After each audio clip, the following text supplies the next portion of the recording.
Welcome back, our dear viewers. As we have promised at the beginning of the show, that today we're going to talk about many initiatives that Sisi did take to serve the Amira Ashraf Rashid, the majority in the House of Representatives, said that President Sisi's gift to citizens to replace old cars with new ones is a unique initiative, starting to implement the second phase of the development of the city of El Arish. And the representative continued during a phone call that the citizen will not incur any financial expenses, and he will only hand over his old car and obtain a new one. To shed more light about these initiatives, we are very much delighted to be joined here in the studio by Dr. Amira Mustafa Sabeq, the strategic management and leadership expert. Good morning, Dr. Good morning, dear. Doctor, the President's Gift Initiative, to what extent does it reflect the state's interest in serving the Egyptian citizen? Actually, you can simply say that this was a one-of-a-kind gift. I mean, it was a big surprise for all the youth who has old cars. The initiative, for the people who don't know it, is just that who's committed and he has driving history. Yes. Will just leave his old car and get a new one, and he will pay me nothing, and he will also be helped by the government to finalize all the procedures. He will get a final contract and the car will be his, with no restrictions on selling it or any kind of restrictions. This is part of Hayat Karima, Decent Life, and it started with a batch of 400 cars in all Egyptian governorates. Yes. So now we are giving the youth the opportunity to develop their life, to have a better car. They can use it as service car or whatever. Yes. And we are supporting the concepts of decent life that which focuses on self-development. Okay, so when Hayat Karim and this is exactly, yes, we will say that we are working on the social life of the youth. We are giving them the sense they belong to this country. We want you to do a lot of work. This is a job opportunity for you. So say that initiative or this gesture from the president, it is supporting the idea, yes, we care about the youth, and we are after giving you job opportunities to have a better, decent life. Yes. So how does the civil society as well support the initiatives like the Decent Life Initiative, as well as initiatives like Takaful wa Karama? Let's start with talking about Decent Life as an initiative, and then we talk about Takaful. Decent Life, like 7 pillars. Yeah. Okay. Decent Life focused on decent housing, like giving needy people and vulnerable families houses with roofs and electricity and water and all utilities.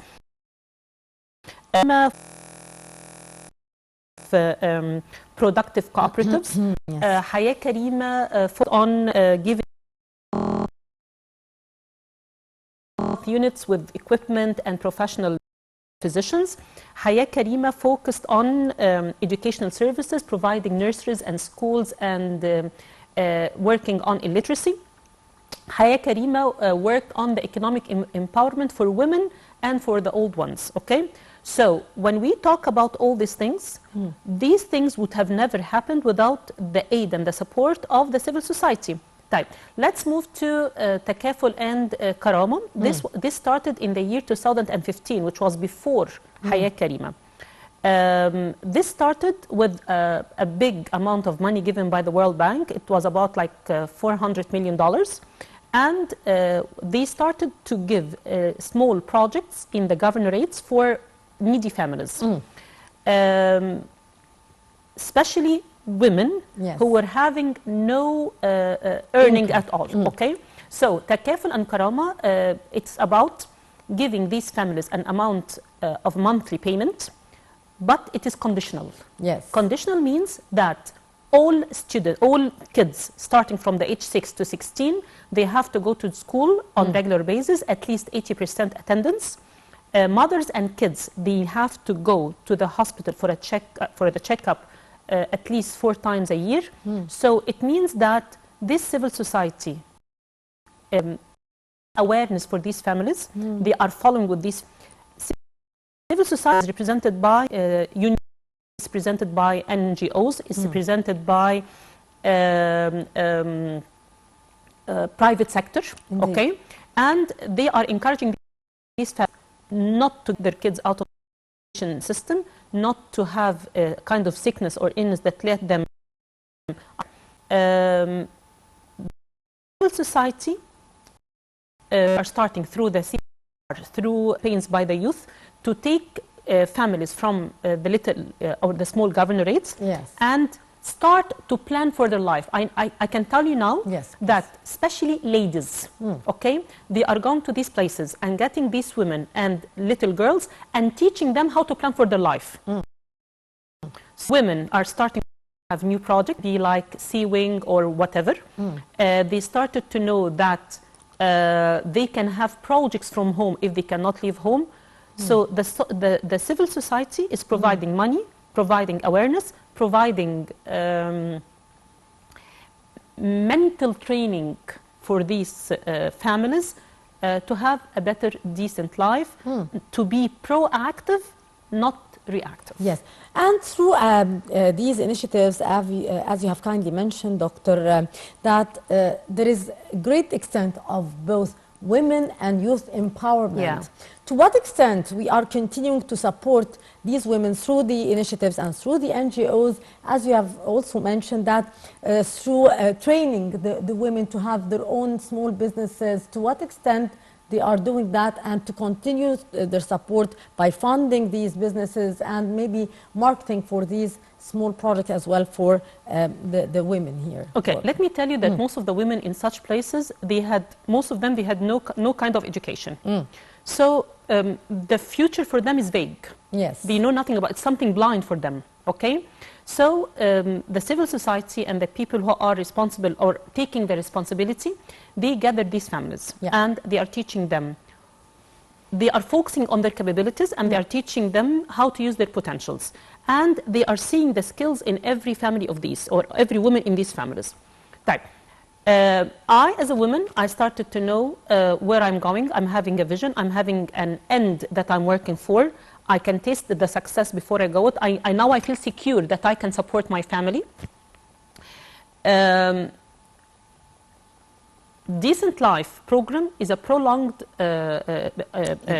indeed, a prolonged project. So these women are now taken, given how to deal with the business, how to run a business. They are supported with money, financial support. They are getting the know-how, okay?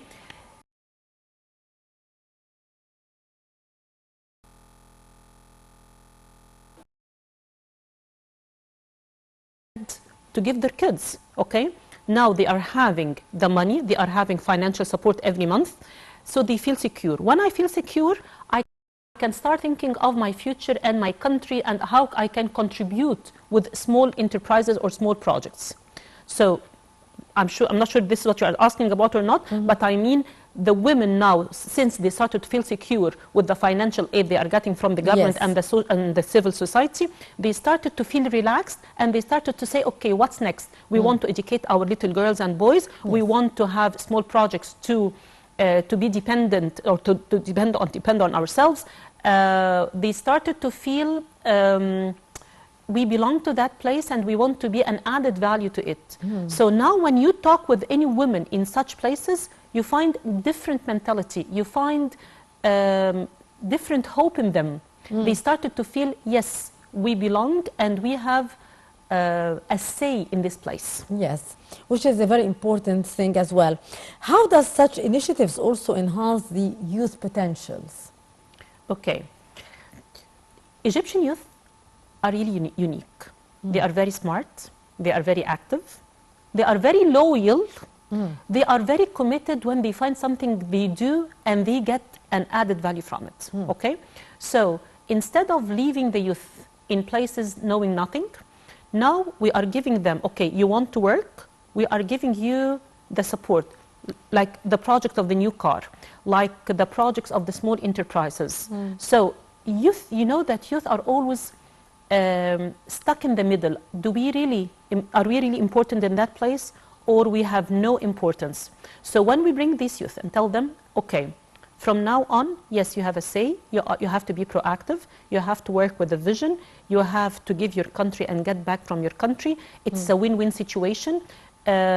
You have to work on your self-development, and make sure if you work on your self-development, you will find a place. There is always something good hidden for you, a gentleman or a lady. There is always a place, there is something good hidden for you, but you need to work for it. And we will help you as a government to work for it. So now today, if a young gentleman, he doesn't know what to do in his future, he can go to one of these places and tell them, okay, I'm ready. Tell me where I can work. Now there are lots of projects that need youth to work on. Yeah. So it is a way to unleash the potential in this youth, feeling secure and feeling I have opportunity in my country. I don't have to go to other countries and use my mind and brain and all my potential in other country, because I'm sure that I belong here and I can give and I can take as well from this country. Yes, indeed. It's very important as well, the sense of belonging to be developed. What is the extent of progress in projects at the level of the infrastructure on the Egyptians' lives concerning the relation to these initiatives as well, Doctor? The main infrastructure is the core and the backbone of any nation. Yes. So in the previous years, I'm talking about the previous era, the infrastructure of Egypt was very weak. We didn't have proper infrastructure. People were having maybe decent lives and they are enjoying and they were big consumers, but this was on the expense of the infrastructure. Yeah. Now, yes, Egyptians got the idea that we don't have to be big consumers. We have to work on the infrastructure. We can see now building new cities. We can see building bridges. We can see the rise up of new cities a lot that can gather and collect and take lots of youth to work in. Egypt now is in a horizontal way expanding. And to go to any new place, it's not difficult because you are having new jobs, you are having facilities. So the best thing in the infrastructure nowadays is when we start a new city, we are not just working on building, we are working on the infrastructure of providing jobs, providing utilities, providing community. So any youth to start a new life can go to a new place, believing that it will not be difficult to live there because there is transportation, there is everything, there is life there. He won't be isolated. He will not be isolated. So the country is focusing on this kind of infrastructure of expansion to reduce the crowd, to expand the potential of youth in different places, so to expand the usage of this potential to expand our country and to work on our development. Yes. In your opinion, Doctor, how the youth are involved in these projects and following up on the Sustainable Development Project as well? Talking about sustainability, definitely when Egypt hosted COP27, this was a big success, okay? Yes. And lots of youth started to learn about sustainability. Maybe some of them, they have never heard this expression before. Yes. So now they started to know that, yes, we have resources. We have to use the minimal of our resources to keep other resources for the coming generation. So they started to learn about sustainability, how to keep our resources for the future. In the past, we were just using resources without taking care what we are doing. We are just using and consuming. Now, when you talk even to little girls and little boys in schools, they say, oh, we have to take care about our electricity, we have to take care of our water. There started to be big awareness among youth. So for this country or any nation to remain, youth have to be well educated about the value of the resources, how to keep it, how not to waste it. And I think Egypt now, starting from this big conference, everyone in every place in the country are talking about how to follow this, how to be part of this in schools, in universities, in enterprises, everywhere. Yes. How important also is the participation of women and youth in the development, especially in SMEs here? Okay. In front of the whole world, in Egypt used to be a country that have a very low role for women. So we were looked at that we are not such a powerful country.